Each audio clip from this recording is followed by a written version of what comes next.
Great. Well, thank you all very much for being with us this morning. We're here to talk about the Founding Fathers and why they are back in vogue. I was thinking about that the other day, listening to my kids sing the soundtrack to Hamilton, which they've memorized. I noticed that the man who touts himself as America's best-selling historian, Bill O'Reilly, his next book will be on Jefferson, Washington, Franklin, and the American Revolution. And I scanned some recent headlines which say things like, what the Founding Fathers intended, or Ken Starr, firing Mueller would be an insult to the Founding Fathers. And my personal favorite, our love of ice cream comes from the founders. And this is out there in the culture. People are thinking of this, but maybe particularly thinking of it at this moment. We've passed through a period of a Democratic presidency in which the Tea Party and other right-wing activists constantly call back to the founding principles as the standard against which to judge the present. We're now in a period of a Republican presidency where a group that's labeled itself the Resistance similarly calls upon constitutional principles in its opposition to the current presidency. And so both left and right constantly look back in different ways to the founding moment, to the founding leaders of the country, and to the founding principles.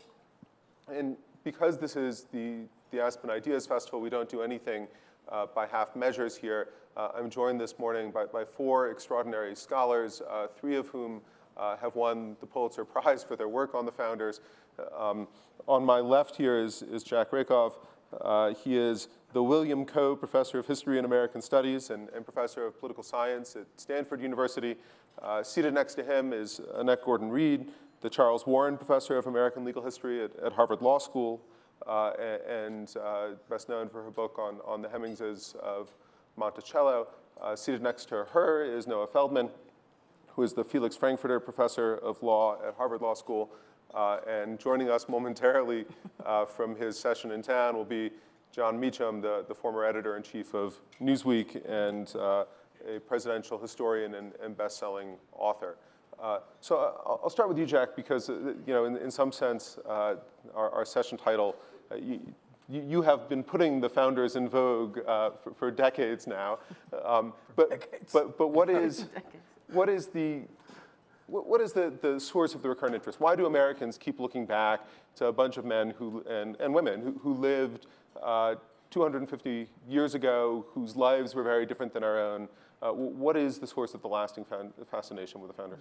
Well, I think the best and in some ways the most obvious answer is that the political symbols and consequences and outcomes of the revolution remain the most profound source of, one might say, either American national identity or maybe more specifically American civic culture. I mean, there was great testament to that the other night when Mr. Khan from Charlottesville spoke about his deep attachment to the Constitution. I think one extension of this is that the Constitution remains a source of national unity in a way that the Civil War does not. The Civil War remains, if you look at American national culture as a whole, Civil War remains to some extent a source of division, and its racial consequences and implications are something we're still wrestling with in a very active way. No one cares much about the loyalists. The Civil War divides us North and South, and how you think about the legacy of emancipation, the meaning, the application of the 14th Amendment, those figure very powerfully in our culture. The revolution doesn't leave those same sources of division. There are things we're uneasy about. Jefferson, of course, has become the most obvious target for misgivings in this sense. But I think at some basic level, the revolution remains the single strongest source of unifying national principles, and the one that our civil culture, for some time, has really been taught to propagate and generate. And your work has reminded us that the revolution's not without its own racial conflicts and implications. Mm-hmm. Do you see it similarly as a source of national unity? Is that the nature of the fascination? Well, I think we're a young country comparatively. I was speaking with a historian from South America, and there's a sort of similar fetish for founders there because we're new. It's the new world, and we're close to those people. It's not so long ago that they were here. It's not like England. You're looking back to King Alfred or whatever, 1,000 years ago. They're new, and I think Jack is right, because we have a written document, two written documents, the Declaration of Independence and the Constitution that is actually a living thing in the sense that judges every day make decisions based upon their understanding of the Fourth Amendment to the Constitution, and people, everyday American citizens, pay attention to it as well. And that connection to that document, I think, is something that makes you interested in the people, the men who wrote it, the men who crafted it, and the Declaration, a similar kind of thing. So the existence of these sort of iconic things that we can rally around. We don't have a national religion. We don't have a national race. But we have these documents that are written and tied to a system of law. We have to look back to them. It'll be interesting to see, if we're here 500 years from now, whether that will still exist. The further we get away from these people, will there be new things? But right now, it's still very, very, it's not that long ago. There are, people who, a man who talks about knowing someone who sat to dinner with Thomas Jefferson Randolph. Jefferson's grandson. I mean, it's very, very a short time frame, and so they're new to us, and they're vital because of these documents. No, you were involved in the drafting of an even more recent constitution in Iraq, which I think it's fair to say is not similarly a source of civic unity and veneration. What do you think it is about our constitution which has made it the center of the civic culture here and the source of lasting fascination? Well, I mean, I think you're right, Yoni, to bring up the Constitution as Annette did. If you think that the Constitution is some crucial part of our national identity, then that leads in some way to the question of the people who produced it. And I think that that's a very important part of our civic religion. I think, to some degree, the Constitution fills in for the Bible. No one exactly knows what's in it, but everybody knows that it's supposed to be really, really good. And we sometimes treat the justices who, happen to wear these long black robes as if they were the high priests of our civic religion. And after all, those justices spent a lot of time talking about the Constitution. Now, they didn't always talk a lot about the framers. And this is, I think, an important point, not just for the Constitution, but for the whole question of why the Founding Fathers now. It sounds obvious to us that if you're talking about the Constitution, you should talk about the original intent of the people who produced it. But that's not how constitutional interpretation happened through most of US history. And what's more, if you look at, say, popular biographies of founders, it's not a consistent story that we've always, in every generation, had this as a major genre that sold many copies and that people were super interested in and the television programs were made of. I think a lot of that is, at the end of the Cold War, we started to wonder what our national objectives really were. There's some question of what our national identity is. And much as in a religion, when you're a little unsure of where to go, there's a tendency to say, well, where do we start? Think of the Protestant Reformation in those terms. You want to look back and say, well, where do we really start? What do we really want to do? Similarly, I think in the case of the Constitution, we're able to fill in some idea. Sometimes it's an informed idea. If you read the work of all the distinguished writers here, it will be an informed idea, but sometimes it's an uninformed idea of what the framers wanted, and then that fills in for our ideals. And then that pushes up, broadly speaking, a kind of national cultural interest in the framers. And then that makes space for more books, more ideas, more engagement, a more serious kind of engagement about what the framers have been doing. Iraq is not in that place with respect to constitutionalism, that's for sure. But if you look at the Muslim world, there is a somewhat parallel development simply in terms of the Prophet, who's the creator of Islam. Suddenly everyone's talking about the Prophet all over the Muslim world. I mean, that's another panel this morning. You all chose to come here not to talk about the Muslims and the Jews, and so I appreciate your being here. I don't want to change the subject, but you can see there's a sort of similar move. Who got us started, and we should care. John, as much as anyone else in America, you're responsible for putting serious biographies of the founders back on the bestseller list. Jesus, that's a lot to put on anyone. I want to know if Feldman's got an oil portrait somewhere in Baghdad. Do you have a powdered wig? Yeah, exactly. Yeah, it's on fire. I like that. It's on fire. Sorry, yes, sir. Is that how you saw your project when you were embarked on it? No. My first book was about the friendship between Franklin Roosevelt and Winston Churchill. And I did that because I undertook it in the late 90s, in part because I'd been in journalism for about 10 years. And I wondered if you went back, because we tend to venerate the past and create Olympian figures. perfect Olympian figures, not flawed like the mythic gods. I thought it's unfair to the ancient authors. I mean, they had fun too with them. But I wondered if the journalists of, say, 1942 were sitting around saying, my God, if only we could have Lloyd George and Warren Harding again. And it turns out, yeah, they kind of did. The special issue of Newsweek magazine that came out the Friday after D-Day, which was on Tuesday, June 6, 1944, didn't say world's largest amphibious invasion, the liberation of Europe begins. It said, what about the hedgerows and what effect will this have on the presidential election? I mean, it's very contemporary in that sense. And so to me, biography is not about veneration, but taking these incredibly flawed people, like all of us, and showing that where they did leave things a little bit better off, how they did it.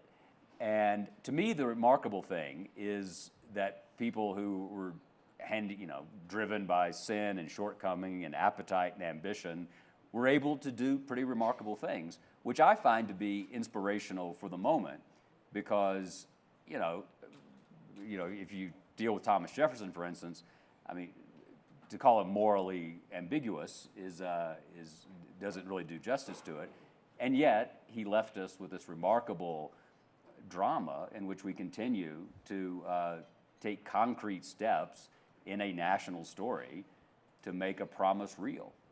We're never going to make it perfect. We're never going to make it totally real. But I think it's remarkable that, when we talk about immigration reform in the country, we're talking about people who want to come here, not about people who want to leave. I'm reminded of an editorial in The Economist in 1864 bemoaning that I can't tell you how many times I start a sentence that way. If only America had a pretty president erudite. who could deliver a speech not like Lincoln, it might be in better shape.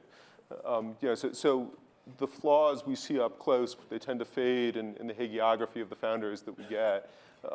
Does a new understanding of the fathers as inherently flawed figures, complicated figures, does that deepen our affection for them, or does it sort of throw into doubt the whole veneration of the founders?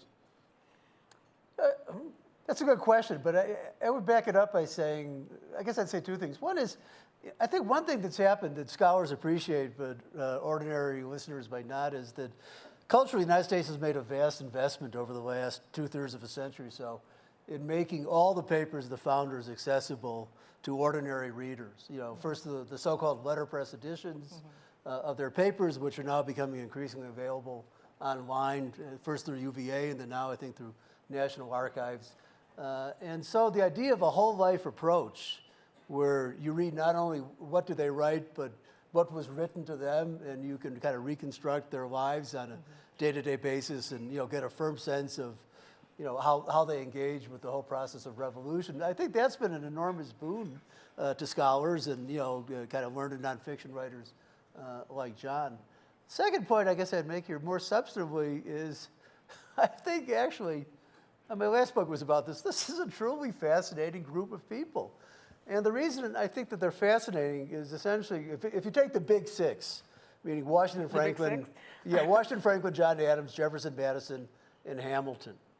And then there are the lesser figures, but the six characters who dominate the narrative. What strikes me about them is these are a bunch of provincial intellectuals and planters and doers. They're living at the far reach of the British Empire, or to use a phrase used by my mentor and a retired colleague of Noah and Annette, Bernard Bailyn calls the marshlands of the British Empire, which is a wonderful way to kind of envision what life here was like. And yet you produce what I think in the end are these remarkably creative, dynamic figures. I mean, I think James Madison is the greatest constitutional thinker of all time. I think Jefferson, for all his, for all the contradictions, is thinking at a very deep level about the nature of equality. Franklin is an untrained man of letters who becomes one of the great scientists of the 18th century. Washington, is a planter who, had a little bit of military experience, not that much, manages to wage a successful Revolutionary War. Hamilton, I think, was probably the greatest state builder of the late 18th, early 19th century. John Adams, I have some issues with. I think Adams was a little nutty in his own way, but also it is still a truly great figure. So I think there is something inherently interesting once you situate these characters in the environment from which they emerged.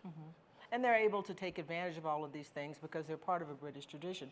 Talking about Iraq, I mean, with a constitution without all of this behind them, and these people are acting out dramas and things and ideas that they've taken from many centuries worth of law, philosophy, thought, and they're here and they're talented and we're able to see them put something together, for the first time. And what I was suggesting before, the newness of it and the closeness of it to us, I think it does. They're fascinating and they're at the very beginning of something. I mean, part of a tradition, but creating something new.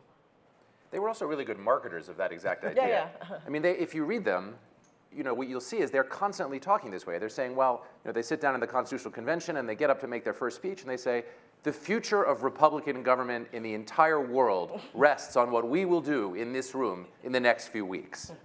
Right? Now, the great thing about saying that is, and I can tell you from seeing not only in Iraq, but also in Tunisia, where they had a slightly more successful constitutional process firsthand, probably people say that in every constitutional convention that's ever happened in the world. And then usually it fails. And the fate of the future didn't rest on it. It was a small country. I tell my students think of it as the I-95 country. It's just right down the coast. And there weren't very many people in it, just a few million. And the fate of the world didn't really rest on in their hands. But they told this tale, and then the subsequent historical development, which we don't really end up talking about so much if we're talking only about the period of the founding, happened to generate this country under very different conditions, different size, industrialization, the global military power that of all of them, probably only Hamilton thought was a plausible objective for the country. And then we look back from our world, here we are in this completely different part of the country with a completely different universe. And we say, look at that, read that speech. Which is now available online. We saw this with Hamilton's comments about demagogues, which had a 3-week run recently. And here Hamilton is saying these very prescient things about demagogues. Why he's saying them in the context in which he's saying is a little unclear. It may be that he's making an argument to make George Washington the king. So in order for that to be the case, let's not have any demagogues. But we can pluck it out because they said stuff like this. They talked the talk of we're going to change the world. I'm thinking of Jack's point that all of their papers are now available, and part of their prescience is that we can go in and look at 5,000 pages and find the paragraph that speaks to the moment. Can any of you think of things that were important, vital, vibrant for the founders that now strike us as utterly absurd or out of step with the moment, that the founding fathers we don't revive and use for contemporary purposes? Well, race is kind of a tricky one, I think. Remember, the central issue, it seems to me, is on asking them for their advice about, Mitch McConnell and healthcare or whatever you want to ask them about, is they just lived in a different universe. I mean, our ideas of equality, Jack's right, there was a conversation that was unfolding, but as Annette's landmark work shows, even though Thomas Jefferson was busy creating a biracial society at Monticello, he couldn't actually envision one becoming a reality. And so you have even the most forward-leaning, I submit this and y'all can knock it down if you want, but even the most forward-leaning reformers of African-American slavery in the 19th century were really about colonization into the 1840s, early 1850s. So the idea that there was this William Lloyd Garrison was outside the Philadelphia Hall making this case, and that there was a live debate about emancipation in the way we think of it is just wrong. And so, and I live by analogy, which is a dangerous way to live, but also the only way. So. Well, that's true. The only way to live. That's true. That's true. But is there a bust of you? Is there a bust of you in Tunisia? That's what I want to know. But I think that to me, the great persistent caution is they would look around here and would they really get it? And I don't know. What do y'all think? Would they look at this group? Would they look at us talking about it and say, "Oh yeah, we expected"? I'm sure that all 6 of the big 6 would be here at Aspen talking on a breakfast panel just like this one. I don't, yeah, exactly. I don't know. I think Jefferson might get a good part of it. I mean, if, as someone who believed in the notion of progress and that things would change and so forth, I don't know whether he would like it, but I think he would get the idea. Yeah, yeah. I mean, I think, there's two dimensions. Which is There's a worthless guess, but I would say of the big 6, I think he would be more likely to get it. And wouldn't he be than wondering Hamilton. why Hamilton got the musical? Yeah.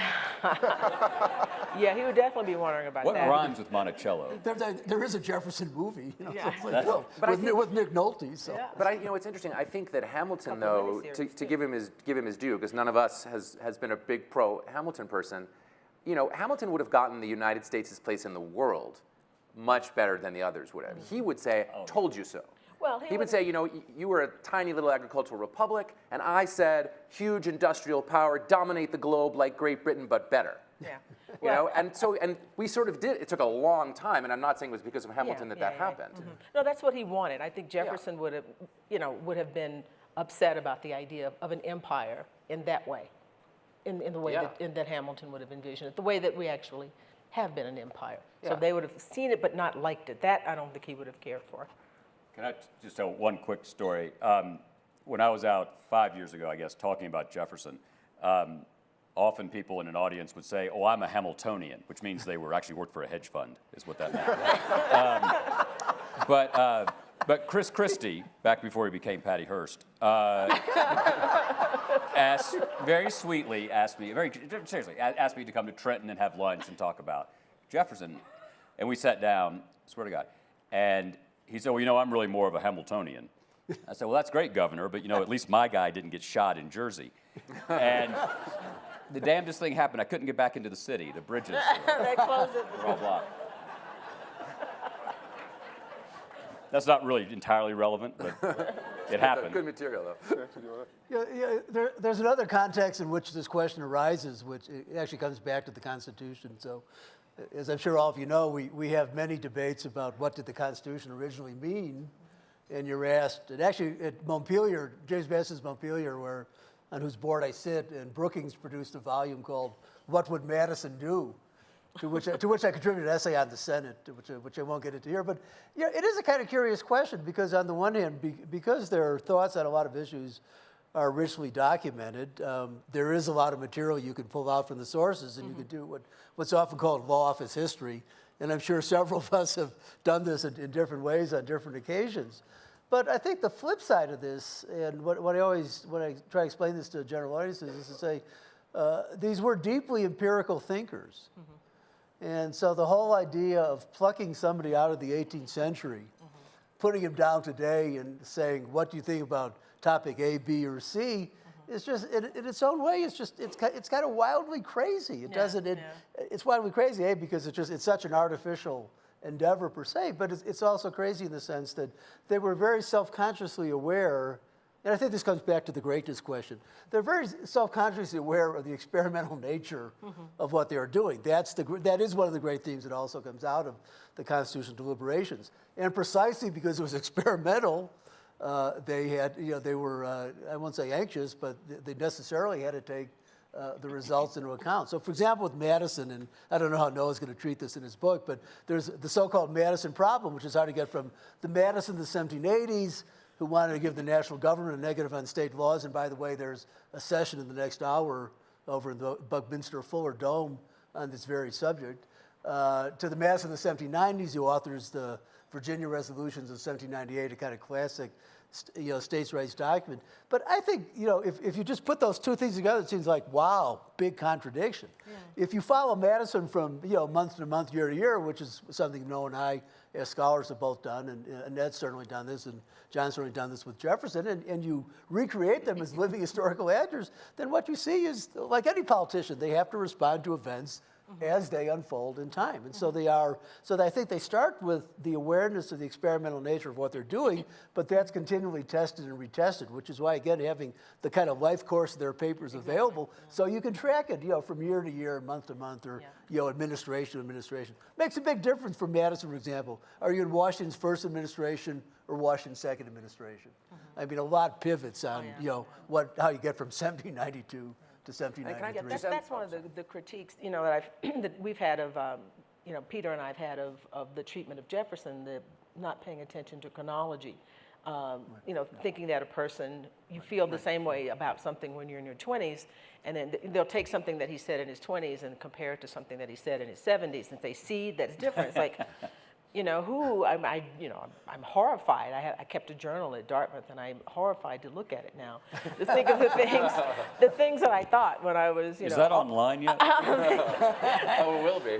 No, it will Annette.com. be. It will be in ground to dust, is what it will be. But yeah, that's the thing. And with the letters, you can see it. You could track it across time as the person is involved in this experiment and says, oh, this might work. No, I don't think it'll work because this person is over there and he's in charge of this and I don't want him. It's a continuing process. You can't pin people down. And one thing that's so strong, I completely agree with this, and it's why a biography, when it works, is such an exciting thing to read.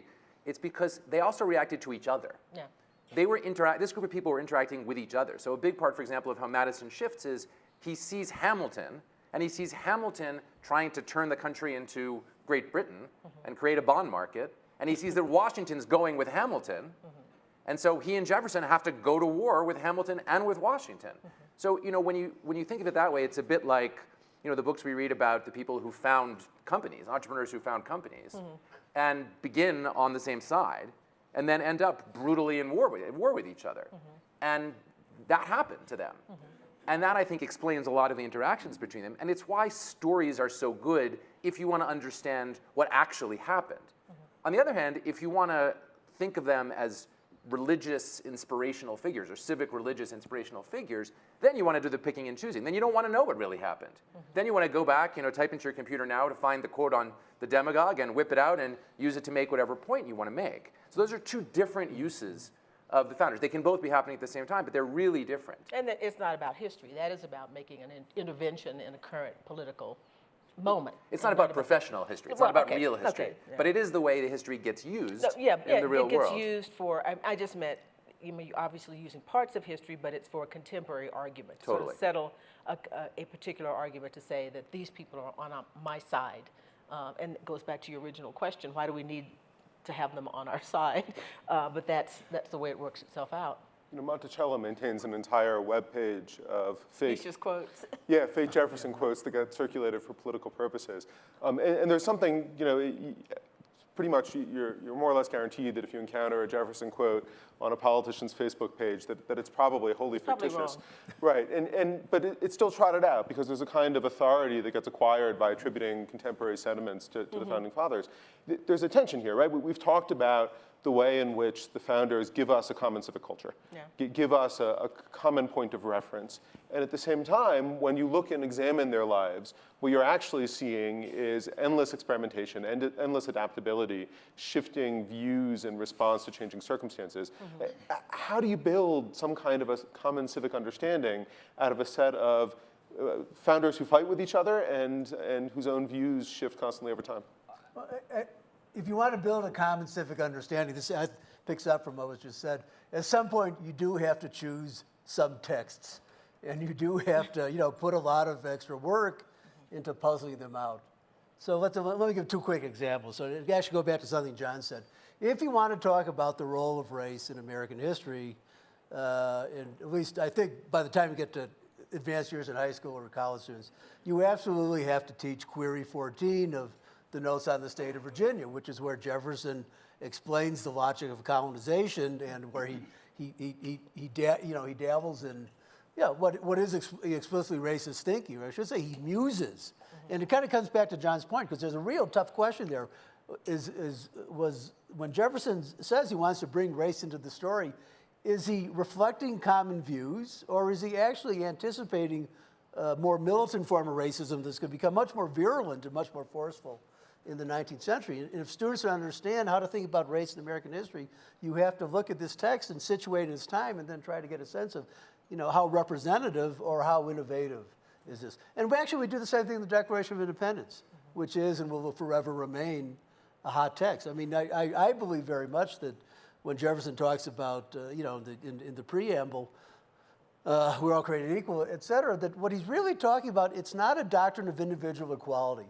It's not about Annette and me, or any of us and any of you. It's really, Americans have the same equal rights as other peoples to set up their own government under certain conditions. It's essentially a political statement in the context of 1776.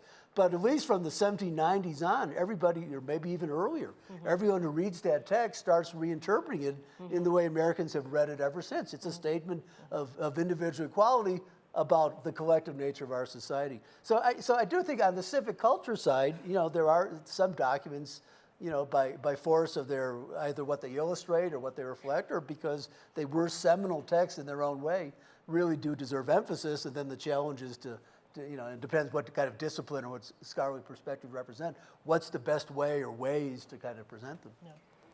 Yeah.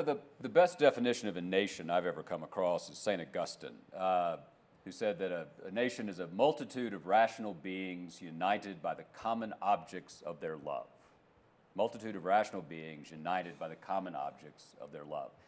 And it's a very American idea to some extent because, as fairly conventional wisdom, as Annette said a minute ago, we're not one race, we're not one religion.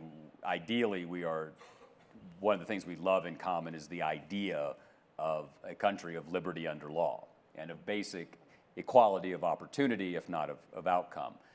And I actually think that the factiousness, to use your great term, of the founding narrative is a good thing, because there's nothing wrong with partisanship. That's the point of what we have. It's to argue. The distinction, overly facile, I admit, but I make is between reflexive partisanship and reflective. That is, when Jefferson and Hamilton in the first Washington cabinet are, as Jefferson put it, like two cocks in a pit, always attacking each other no matter what, Washington writes him a letter. And the Washington letter said, "How unfortunate it is that whilst we are encompassed on all sides with avowed enemies and insidious friends, that internal dissensions should be harrowing and tearing our vitals." Unusually vivid phrase from Washington. Harrowing and tearing our vitals. And so the fact that they were all fighting, and the fact that there was a caution about not fighting reflexively so that undermined the basic Republican lowercase r enterprise, I think is a good story. I think it's because we're not all going to agree. In fact, if we all agree, then it's an autocracy, and you better hope that your disposition is on the side of the autocrat. Not that that's in any way resonant right now. But I think that I get a little nervous about the civic religion idea. I totally take the sociological point, and the common text point.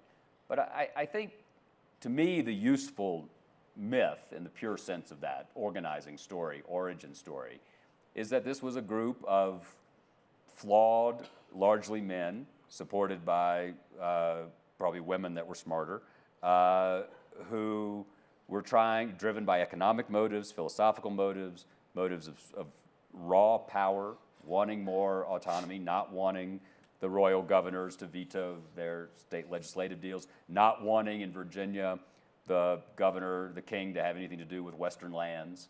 I mean, we haven't mentioned money here. We haven't mentioned economics. But the American Revolution was a rich man's revolution in many ways. And it wasn't entirely about that, but it was in many ways. That was a factor. And so the fact that we were born in chaos, I think, is somewhat reassuring, because it makes our own chaos in our own moment a little more proportionate. That's absolutely right, and I think John is completely correct to say that it would be a mistake to say they all got along. In fact, they inaugurated our forms of partisanship, much in the way that they also inaugurated our ideal, which we don't live up to and they didn't live up to, of nonpartisanship. But there is one other element which I think is also resonant in the present moment, which is that none of these people belong to the class that we've somewhat written out of the mainstream history. None of these people in the Big Six belong to the class of people who didn't want national unity, who didn't want a big government that would, big by their standards, which still be tiny by our standards, and who opposed the ratification of the Constitution, who rose in little mini rebellions. Rebellions may be too strong a term, but mass protests. Mostly people who lived in the backcountry away from the cities, who hated taxes, who hated the idea of an economy driven by international interaction and trade that would lead to rise and fall, who hated financial markets. This doesn't sound at all familiar. Yeah. And one reason those people didn't have a voice in the Constitutional Convention is they didn't really think anything was terribly wrong under the Articles of Confederation, so mostly they didn't show up at the Constitutional Convention. Then when the fight over ratification happened, they showed up in big numbers, and they tried in state after state after state to block the process. And, again, without making the analogy too strong, they're not the winners in the story. They, for the most part, don't get biographies written about them. They're big voices. We were talking the other day about Patrick Henry. He's getting a biography. That's good, and he needs it. But there's someone who whose big moment in life was he had two big moments. One was pushing for the revolution and giving a speech where he may or may not have said, "Give me liberty" or "Give me death." It doesn't really matter whether he said it. People thought he said it almost right away, so that's good enough. And then the second big moment is opposing the Constitution at the Virginia ratifying convention and almost succeeding. There's something heroic but also tragic when we tell the story because we know we're on the side of the winners, because that's the country that we got. But the losers didn't go away. And I think there's a lot of this I think I disagree with. I mean, those backcountry farmers, what do they want? They want to be able to put their produce on boats going down the Ohio River, the Mississippi, get it out into the Gulf of Mexico, where it can become part of the international world of commerce. Oh, that may be what they needed. And you need a strong national government to do that. Secondly, I mean, you're right. There is a kind of standard portrait of the ratification of the Constitution, which emphasizes, probably rightly, we can't be sure that a majority of the electorate, however defined, would have favored its adoption. There's not, there's no, it's something you could argue factually or counterfactually. But I happen to think, maybe this comes back to the civic culture story, I happen to think what the frame, and maybe from your Iraqi perspective, this might make some sense.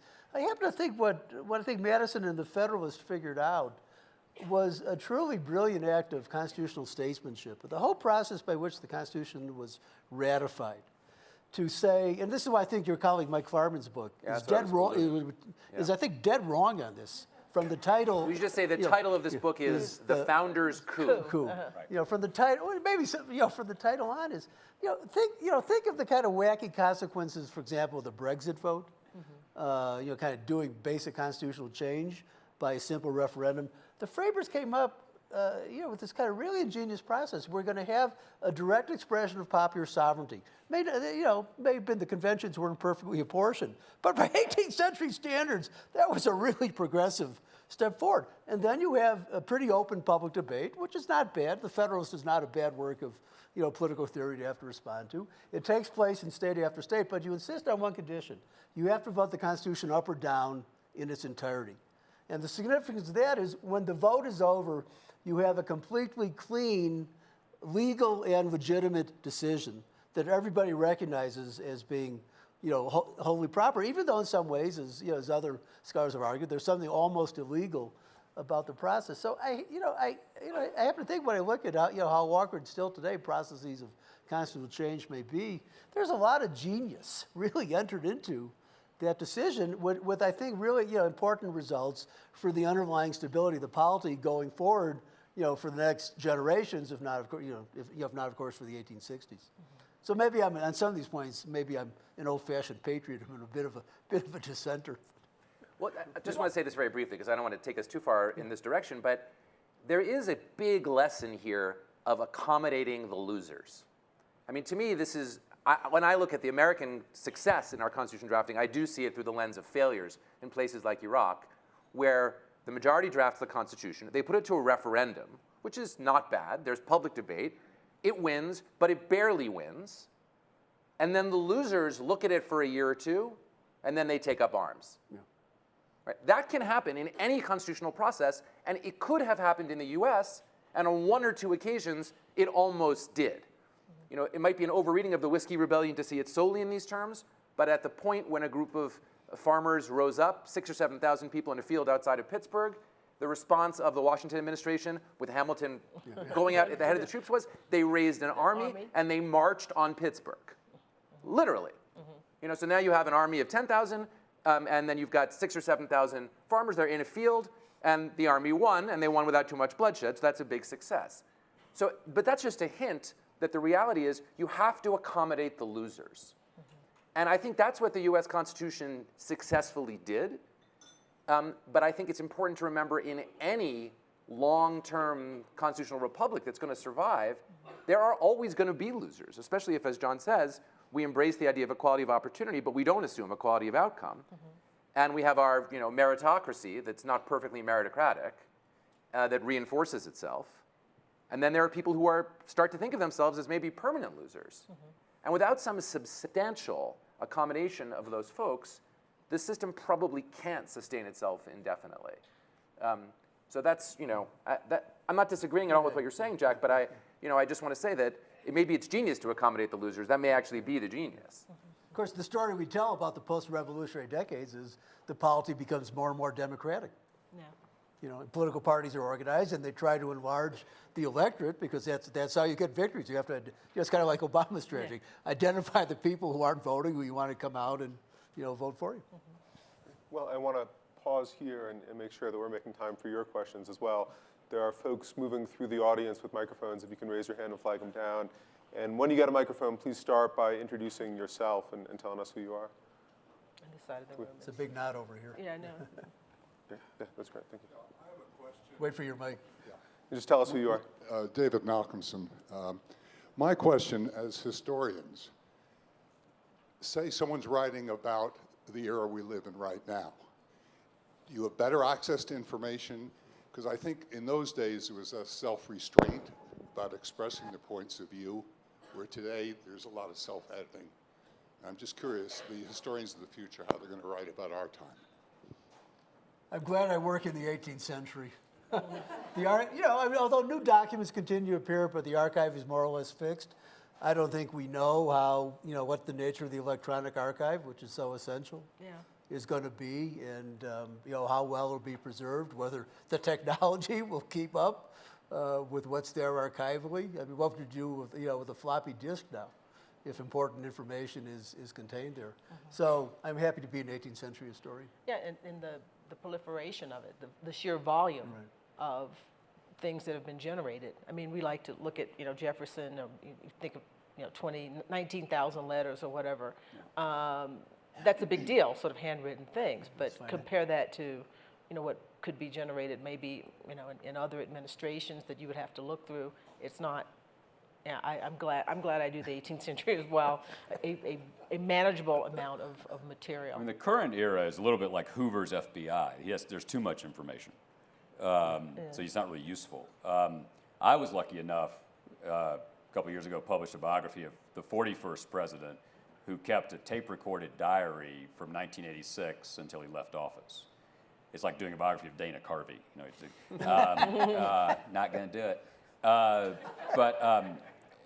I think that's probably the last presidential diary because of the special prosecutor questions. And in fact, President Bush was advised by counsel not to do it. He just ignored it. So. Over here. My name is Ron Sims.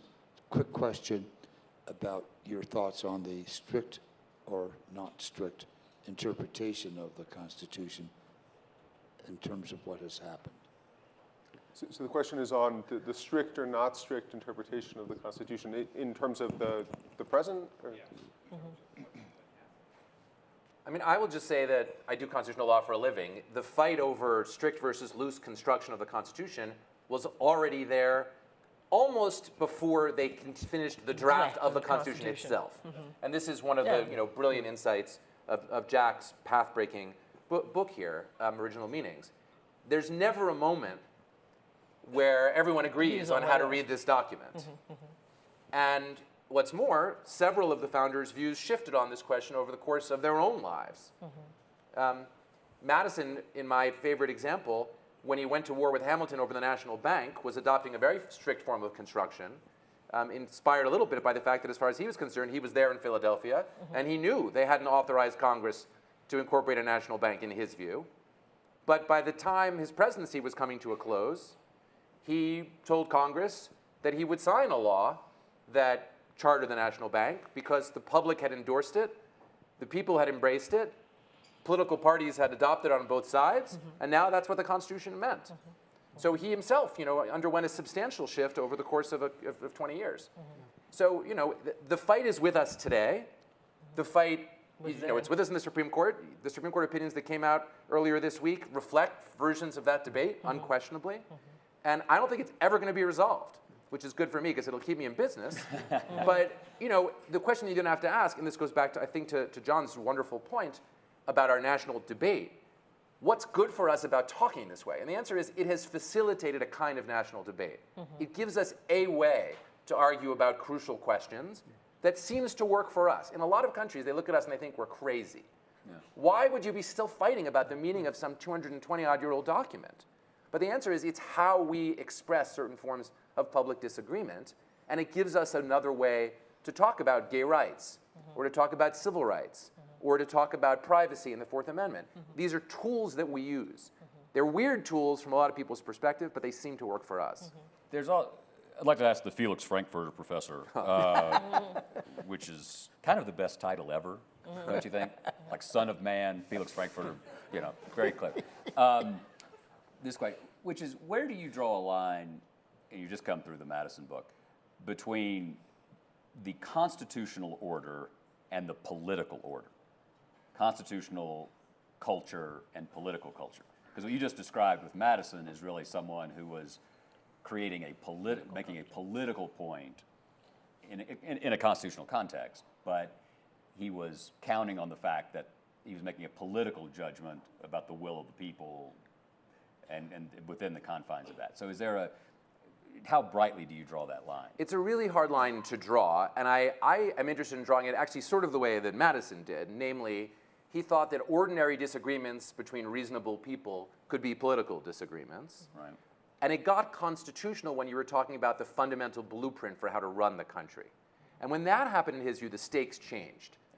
And then you could change your associates whom you might disagree with and still remain friends into genuine enemies. The way I think about it in the contemporary context is if you don't like the policies that the president and the party that controls both houses of Congress adopt, tough. You lost the election.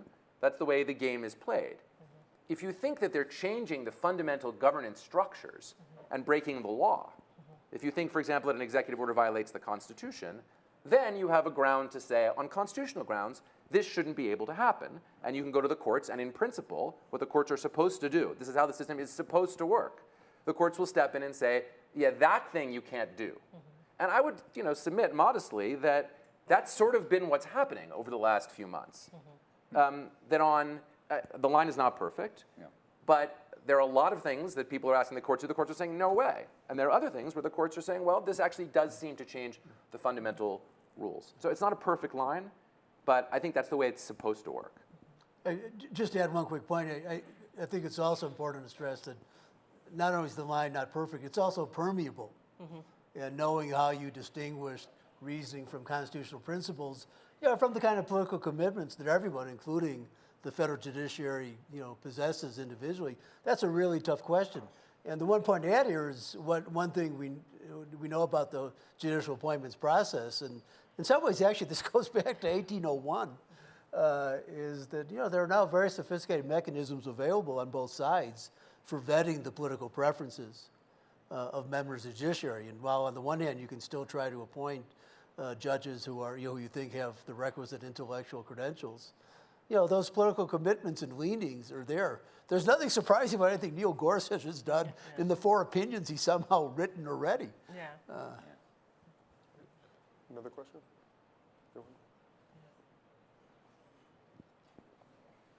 There was a book some years ago written by, I think, a Yale professor, maybe his name was Wood, and he asked 2 questions in the book.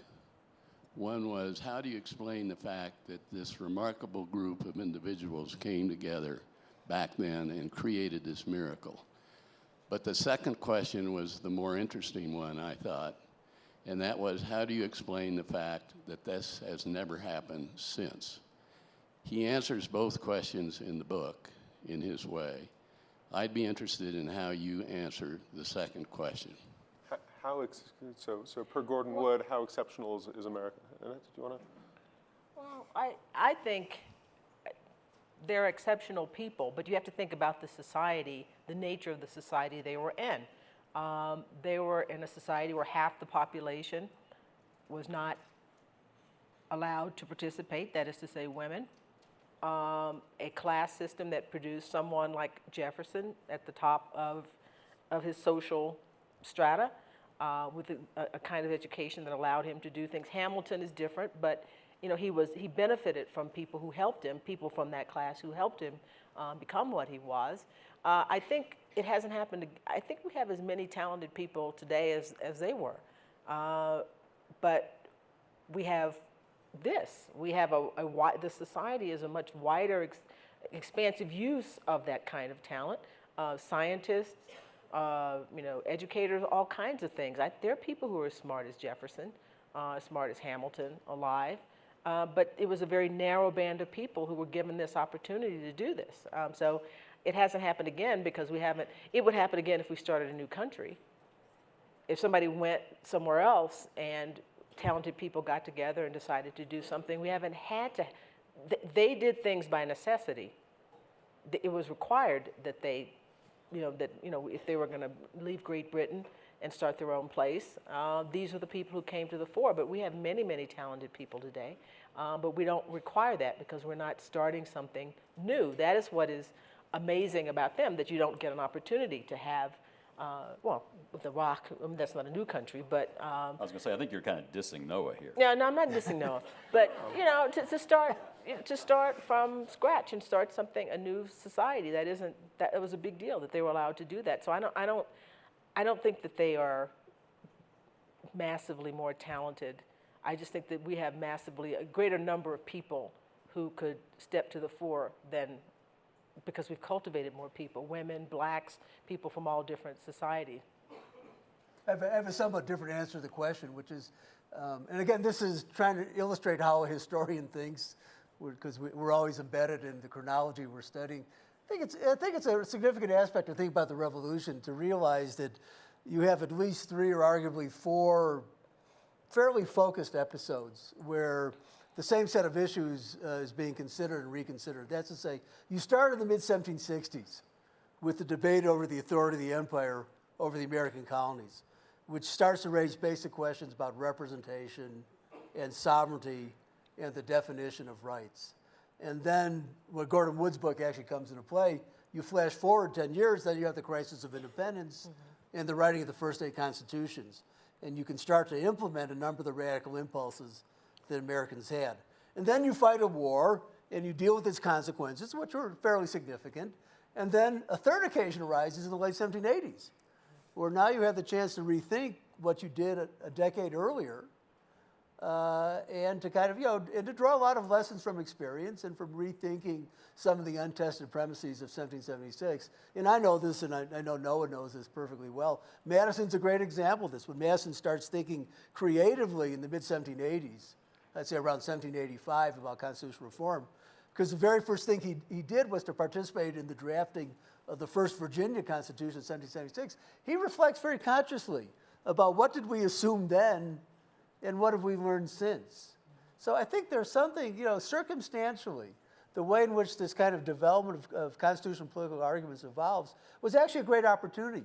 Compared to what happens in France in the years immediately following, the French had a lot of very powerful constitutional impulses that they wanted to work on. They looked very carefully at what had happened in the United States, and there's a lot of interesting discussion about what the Americans got right and where they went wrong. But of course, in the French case, the cause of constitution making was overtaken by the cause of revolution itself, and by the wars to which it leads. So again, situationally, this may or may not be a tribute to the genius of the framers or the founders per se, but the kind of context of events was very, in that way worked out very fortuitously. And if you think, different historical moments call for different talents. I mean, none of the big six are profoundly inspiring moral figures in the way that, say, Martin Luther King Jr. is, right? Because he appears at a moment post-World War II where the United States is this big, powerful global empire racked by an unspeakable moral wrong that the big six happily stuck in there and we're glad to perpetuate.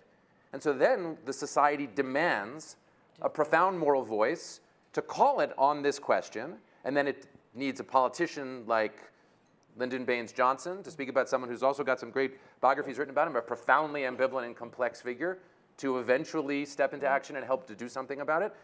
That's an incredible moment in US history in every way, as fascinating, as enriching, as exciting, as controversial. And in a way, it's founding a new nation in some way. But it's, it's a totally different context, and so it requires different people doing different things. Is there time for one more question, I think? Come over there. A female. You see Carol, right? Carol's right there. We'll get you after this, Carol. No, you got to. Can you come forward with the microphone? Could you speak to the history of the creation? There you Mark go. Davis, could you speak to the history of the creation of political parties, what the circumstances were, and their disintegration, and how that bears on the current circumstances, and whether we're at a moment where the creation of a new, more centrist party might evolve? You want to talk about that? Well, I think the first point, actually there's a lot of discussion yesterday from Neil Katyal in the Rule of Law session that, to say, try to distinguish the founding in the 1780s from the political tumult in the 1790s. And that, again, that distinction doesn't work very well because, if you read Federalist 10, it doesn't seem to want to prophesize or, the creation of political parties.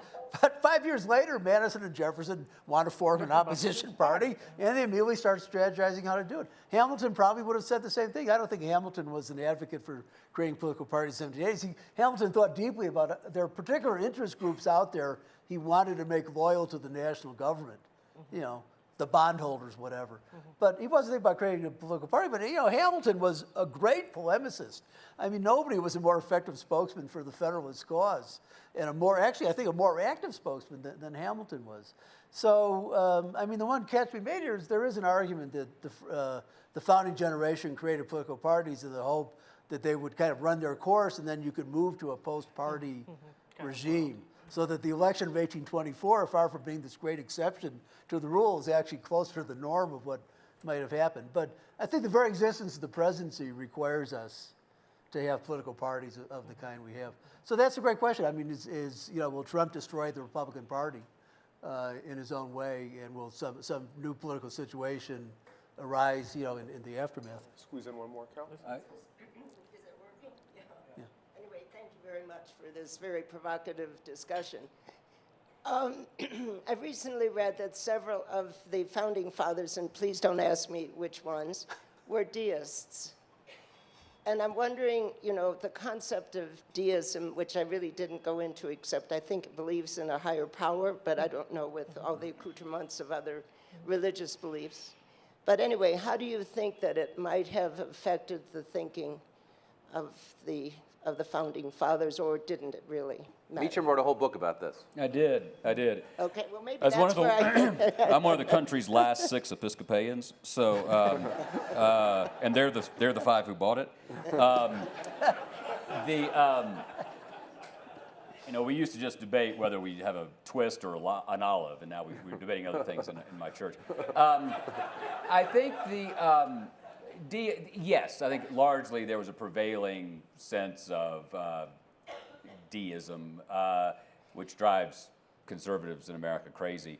But what drives liberals crazy, broadly put, is that they did believe in, I believe that they, and I'll just focus on Jefferson for a second, despite Jefferson's, to call them unconventional beliefs is tricky. He actually took the parts of the Bible with which he disagreed out of the Bible. Now, With a scissors. Yeah. Now, none of us will, yield to anyone in our ego. But I don't think we've ever edited God. I don't know. Jack may have. Or maybe that's like editing God. I don't know. But Basically, Jefferson believed, and Annette can check me on this, in the Republican force, lowercase r, of religion. Where I came down on Jefferson is he believed in a creative force. He believed in a future state of rewards and punishments, interestingly. And to some extent, depending on the letter, he might have believed that there was a providential force that intervened in history. But what he really ultimately, and I think this gets to the deism point, is they understood that they were leading a largely Protestant nation, and that in a republic, political leaders had to speak in the vernacular of that public. And so in Jefferson's first inaugural, he talks about how we were carried through as Israel of old. Franklin and Jefferson and Adams created a seal, created mottos. You know, they were trying to reflect the broad views of the country. The other thing that we don't, like economics, that we tend not to discuss is the importance of the Great Awakening, the importance of the earlier 18th century religious revivals in the country that helped create this sense of individual worth and individual destiny, because it was not sacramental, it was very personal. It was a personal kind of religion that Tocqueville would later pick up on when he was here.